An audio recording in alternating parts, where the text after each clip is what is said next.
শুভ দিন। আশা করছি তোমরা ভালো আছো আর আমিও বেশ ভালো আছি। আজ আমার জন্মদিন। কততম জন্মদিন আমি আজ বলবো না, তোমরা আন্দাজে ধরো তো, ধরে আমাকে কমেন্ট করো, তখন আমি বলবো তোমাদের আন্দাজ কত। অবশ্যই আমি বুড়ি হয়েছি এবং জীবনের আয়ুর যে খাতা থেকে একটা পাতা খসে গেল আর কি, আর একটা মৃত্যুর দিকে একটা ধাপ এগিয়ে গেলাম। তো যাদের জন্য আজকে আমি এই পৃথিবীতে, তাদের কথা না বললেই নয়। আমার বাবা মা, আমার জন্মের সঙ্গে সঙ্গে তাদেরও তো একটি মা বাবা হিসেবে নতুন জন্ম হয়েছিল। তো তাদের চরণে আমি শতকোটি প্রণাম জানালাম। আমার গুরুদেবের পরম ভগবান ভোলানাথের নামে চরণেও আমি শতকোটি প্রণাম জানালাম, এবং আমার থেকে যারা বয়সে বড় তাদেরকে আমার প্রণাম জানালাম, এবং ছোট যারা তাদেরকে আমি অনেক অনেক অনেক ভালোবাসা জানালাম। তো আজকে আমার বাবা মায়ের ছবি তোমাদের সামনে তুলে ধরি। এই যে এটা হলো বাপির শ্রাদ্ধের ছবি, এবং এটা মায়েরও শ্রাদ্ধের ছবি। তো এরা আমাকে অনেক যত্নে, অনেক আদর ভালোবাসা দিয়ে আগলে রেখেছিল। খুব মিস করি। তো আর কি করব, বাবা মা তো যাবেই, চিরকাল থাকবে না। তো প্রতি বছর আমার জন্মদিন আহামরি ঘটা করে কিছু মানে হয় না। বিয়ের আগে প্রায় 12 বছর খুব বড় করে আমার জন্মদিন পালন করা হতো। সকালবেলা আমার ঘরোয়াভাবে খাওয়া দাওয়া হতো, এবং বিকেলবেলা আমাদের বাড়িতে লোক নিমন্ত্রিত হতো এবং তারা আসতো। 12টা জন্মদিন আমার পালন হয়েছে, মানে আমার বাবা মা পালন করেছিল। বিয়ের পর বেশিরভাগই রেস্টুরেন্টেই চলে যেতাম। আমার মা কিন্তু আমার জন্মদিনে কখনো কেক কাটতো না, মানে কেক কাটাটা পছন্দ করতো না, বলতো এটা তো বিদেশি কায়দা। আমার মা সবসময় আমাকে বলতো পায়েস খাওয়াটা বা পরমান্ন খাওয়াটাই হলো আমাদের ধারা, আমাদের বাঙালিদের ট্র্যাডিশন বা ঐতিহ্য। ওই জন্য আমার কখনোই কেক কাটা হয়নি, এবং বিয়ের পরও আমি কখনো কেক কাটিনি। যদিও আমার হাজব্যান্ড প্রথম বছর বিয়ের যে জন্মদিনে কেক নিয়ে এসেছিলো, কিন্তু যখন আমার বললাম যে আমার মা আমাকে এরকমভাবে বলতো যে এটা আমাদের ট্র্যাডিশনের মধ্যে পড়ে না, তারপর থেকে কোনো দিন আনতো না। তো সকালবেলাটা আমাদের ঘরোয়া খাওয়া দাওয়া হতো, এবং বিকেলবেলা আমার বর আমাকে আমার 2 মেয়ে, আর যখন আমি একা ছিলাম তখন আমাকে রেস্টুরেন্টে খাওয়াতে নিয়ে যেত। কখনো পার্ক স্ট্রিটে, কখনো গড়িহাট সাইডের ভজহরি মান্না আছে, আরও কিছু আছে, তো খাওয়াতে নিয়ে যেত বিকেলবেলা। তো আগের বছর পর্যন্ত সেটা হয়েছে না, আগের বছর আমি এতে গেছিলাম, তার আগের বছর পর্যন্ত আগের বছর আমি ডায়মন্ড হারবার বেড়াতে গেছিলাম। তো এই বছর ইচ্ছে ছিল একটু চায়না টাউনে যাব, কিন্তু মাসখানিক আগে ধরে আমার ছোটো মেয়ে খুব ভুগছে। যদিও পরমগুরুর আশীর্বাদে সে অনেকটাই ভালো আছে, মানে 75 থেকে 80 ভাগ সে ভালো হয়ে গেছে, তবুও তার তো খাওয়া দাওয়া অনেক কিছুই করা বারণ, মানে অনেক কিছু খাওয়ার, বাইরের খাবারটা একদমই বারণ। তো তাকে ফেলে কি করে যাব বলো। যদিও সে বলেছিল যে তোমরা বিকেলে খেয়ে এসো, আমার কোনো অসুবিধা নেই, আমি কিচ্ছু মনে করব না, কিন্তু না, এটা হয় না। কারণ ও তো উৎসাহিত হয়ে বলেছিল এই রেস্টুরেন্টে এবারে আমরা যাব, তো ওকে ফেলে আমরা কি করে যাব বলো। তো খুব ঘরোয়াভাবেই রান্না বান্না হয়েছে, এবং সিম্পল রান্না বান্না আমি ব্লগের শেষে দেখিয়ে দেবো কী কী আমি রান্না করেছি। তো আমার জন্মদিনে তো আমাকেই করতে হবে। তা জানো, প্রতি বছর, মানে আমার যবে থেকে জ্ঞান হয়েছে তবে থেকে আমি দেখছি আমার জন্মদিনের দিন নয় সকাল থেকে বৃষ্টি হয়, নয় দুপুরের পর বৃষ্টি হয়, এবং রাত্রিবেলা তো অবধারিত হবেই, এবং প্রচণ্ড বৃষ্টি হয়। তো আমি তাই জন্য আমার মাকে আমি প্রশ্ন করেছিলাম যে আচ্ছা, আমার জন্মের সময় কি বৃষ্টি হয়েছিল? ওই যাদের জন্মের সময় বৃষ্টি হয় তাদের বলে না কি বাদুলি না বাদুলি বলে, তো আমি কি সেই প্রতি বছর আমার জন্মদিনে বৃষ্টি হয়? তখন মা বলেন না, মোটেই না, তুই যেদিনকে হয়েছিলিস বরঞ্চ সারাদিন কটকটে রোদ ছিল, শেষ ভোর রাত্রের দিকে বৃষ্টি হয়েছিল, আমি তো রাত্রিবেলা জন্মেছিলাম। 10টার পর, একই মানে এক্স্যাক্ট টাইমটা আমার মনে নেই, তবে 10টার পর এটা আমার মনে আছে। তো তো সেদিনকে মোটেই বৃষ্টি হয়নি, মা বলেছিল। কিন্তু জানো, আমার প্রতি বছর বৃষ্টি হয়। একবার যেন কি হয়েছিল, আমার তখন ওই বাড়িতে জন্মদিন পালিত হতো, বিকেলবেলা সব আত্মীয় স্বজন, পাড়া প্রতিবেশীদের কিছু কিছু লোককে মানে মানুষজনকে নেমন্তন্ন করা হতো, কিছু বন্ধু বান্ধবদের বলা হতো, আসতো। জানো, একবার এত বৃষ্টি হয়েছে, এত বৃষ্টি হয়েছে, সব জায়গায় মানে বুক পর্যন্ত বলতে গেলে জল জমে গেছিলো। তো আমার কিছু পাড়া প্রতিবেশী এবং পাড়াতুতো কিছু বন্ধু বান্ধব এসেছিলো বটে, কিন্তু দূর দূরান্ত থেকে সেরকম কেউ আসতে পারিনি।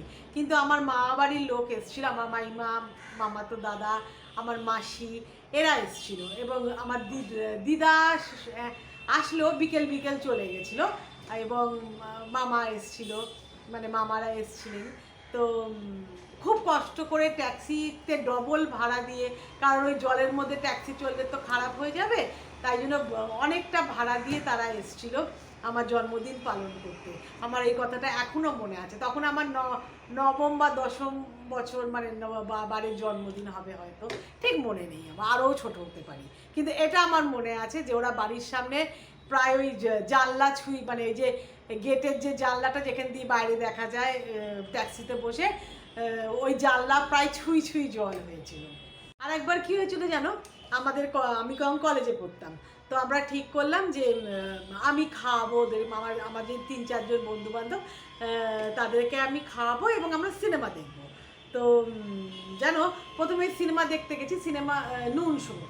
এখন নুন শো হয় কিনা জানি না, তখন এই 11:30 বা 12টা থেকে নুন শো ছিল, সেটা ওই 2:30টার মধ্যে শেষ হয়ে যেত, তারপরে কিছু খেয়ে যে যার মতন বাড়ি চলে যাবো সেদিনকে।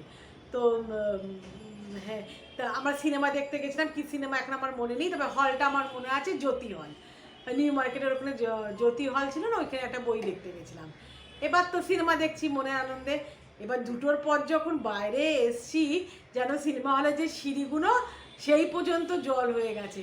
মানে আমরা না অবাক হয়ে গেছি যে কটকটে রোদের মধ্যে সিনেমা দেখতে ঢুকলাম এবং বেরিয়ে এসে দেখি ওই অতটা জল হয়ে গেছে। তারপরে তো আমি সেবারে আমার মা একটা মসলিন শাড়ি দিয়েছিল, জানো তো। না না, মসলিন শাড়ি না, মসলিন শাড়ি দিয়েছিল কোনো বছরে একটা, কিন্তু জন্মদিন আমার সেই বছর না খুব চওড়া চওড়া পার তাঁতের শাড়ি উঠেছিল, জানো, এই ধরো 88-89-এর কথা আমি বলছি। তা এই রকম চওড়া পার একটা তাঁতের শাড়ি, নেভি ব্লু রঙের, এখনও আমার মনে আছে, ওই তাঁতের শাড়ি মা দিয়েছিল। তো ওটা পরে শখ করে কলেজের সামনে মিট করে তো সিনেমা দেখতে গেছি। তারপরে সেই শাড়িটাকে হাঁটু পর্যন্ত তুলে জল ঘেটে ঘেটে একটা রেস্টুরেন্টে ঢুকে কোনো রকমে খেয়ে যে যার মতন বাড়ি, ওরা কি করে গেল জানি না, আমি তো ওই জল ঠেলে ঠেলে ঠেলে ঠেলে মৌলালি পর্যন্ত এলাম, জানো। এসে তারপরে ওখান থেকে তো আমার বাড়ি ছিল 3টে স্টপেজ, তবুও সেদিকে আমি বাসে করে বাড়ি এসেছি, সেই শাড়ি তো কাচতে দেওয়া হলো, কাদা নোংরা জল লেগে গেছে, এই রকম না হয়। কিন্তু অথচ মা বলে না না, তোর জন্মের দিন একদমই বৃষ্টি হয়নি, তুই একদমই বাদুলেই না বাদুলি না, এরকম ধরনের কি বলে ওইটা নস। তো বাড়ির মানুষদের কাছ থেকে কিছু উপহার আমি পেয়েছি, সেগুলো না দেখালেই নয়। ওরা মানে এবছর তো আমাদের মেয়েটার অসুখ, তো মন থেকেও চাইছে না কোনো কিছু করতে, তবু তার মধ্যে কিছু উপহার আমার বাড়ির মানুষরা দিয়েছে, সেইটুকুনি তোমাদের সামনে তুলে ধরছি। যেমন আমার বড় মেয়ে একটা এই ফ্যান দিয়েছে, এই ফ্যানগুলো খুব চলছে এখন, তো রাস্তাঘাটে দেখি অনেকে নিয়ে বেড়ায় করে, মানে নিয়ে নিয়ে বাজার করছে বাজারে আমি প্রায় দেখি। তো এই ফ্যানটা আমাকে দিয়েছে আমার বড় মেয়ে, এবং তার সঙ্গে দিয়েছে এই প্রোটিনেক্সের প্যাকেটটা। এই প্রোটিনেক্স মানে খাবো বলেছে, বয়স তো হচ্ছে আস্তে আস্তে, তো কিছুই খাও না, মানে হেলথ ড্রিঙ্কস কিছু সেরকম খাও না, একটা বয়সের পর খাওয়া উচিত।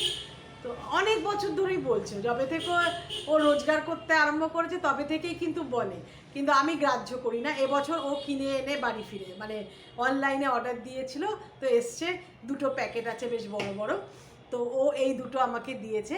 এবং আমার ছোটো মেয়ে যে অসুস্থ, সে অনলাইনে একটি ড্রেস আমার জন্য অর্ডার দিয়েছে, আমি মানে আমার এত অসুখের মধ্যে যেই মেয়েটা মাথা ঘুরছে, দুর্বল লাগছে নিজেকে, বেরোতে পারছে না বাড়ি থেকে, হ্যাঁ আগের থেকে বেটার নিশ্চয়ই, কিন্তু সেও আমার জন্য অনলাইনে অর্ডার দিয়ে একটা ড্রেস আনিয়েছে, দেখাচ্ছি তোমাদের।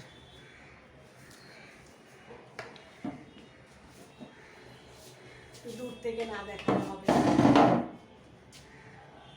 এই দেখো সামনেটা মানে ওপরটা, আর এই তলাটা এরকম করা। তোমাদের পছন্দ হয়েছে? দেখো কালোর ওপর পিঙ্ক দিয়ে কাজ করা, আমার তো বেশ পছন্দ হয়েছে, খুব খুশি হয়েছি আমি।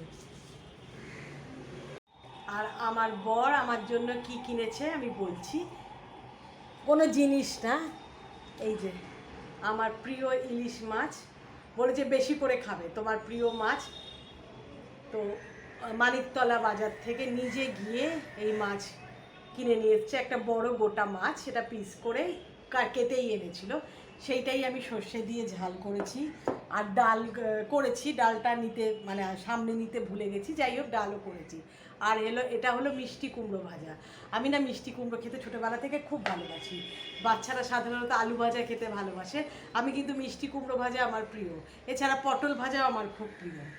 আর করেছি পনিরের তরকারি, কারণ আমার ছোটো মেয়ে তো একটু আলু দিয়ে গাজর দিয়ে করেছি, কারণ আমার ছোটো মেয়ে তো রিচ কিছু খেতে পারবে না এবং ও নিরামিষ খায়, তোমরা আমি আগেও বলেছি, আর পনিরটা একটু প্রোটিন, ওর শরীরে যাওয়া ভালো, তাই জন্য ওর কথা ভেবেই একদম হালকা করে কম মশলা তেল দিয়ে একটা পনিরের তরকারি করেছি, আর করেছি টমেটোর আর আমসত্ত্বের চাটনি। এই হলো আজকে আমার খাওয়ার মেনু। তো ইলিশ মাছটা আমার খুব প্রিয়, তো ওইটা আমার বর কিনে নিয়ে এসছে, আমি এতেই খুব খুশি। আমি খুব সাদা মাটা মানুষ, মানে অতিরিক্ত কিছু করতে হবে, এবং প্রতি বছর তো রেস্টুরেন্টে আমাদের খাওয়ায়, এই বছর মেয়ের জন্য সবারই মনটা খারাপ, তো আমি খুব অল্পতেই খুশি। তো এই ছিল আমার আজকে রান্না বান্না, মানে এই দিয়ে আমি পরে ভাত খাবো। তো রান্নাগুলো তোমাদের দেখিলাম, শুধু ডালটা আনতে আমি রান্নাঘর থেকে ভুলে গেছি, ডাল করেছি, মুসুরির ডাল করেছি। আর আমার বর মনে করে আর একটা জিনিস আনতে কিন্তু ভোলেনি, আমি কিন্তু কোনো আম খাই না, শুধু একমাত্র আমি ল্যাংড়া আম খাই, তো সেটা আনতে সে ভোলেনি।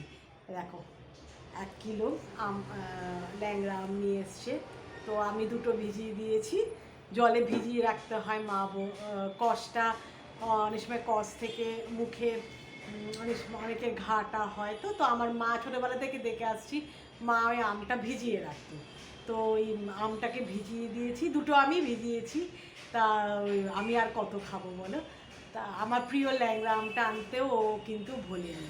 এটাই হলো, নাই বা দিল সোনা দ্বারা, নাই বা দিল অতিরিক্ত কস্টলি কিছু জিনিস, কিন্তু এইটুকুনি যে মনে করে করে এনেছে তাতেই আমি কৃতজ্ঞ।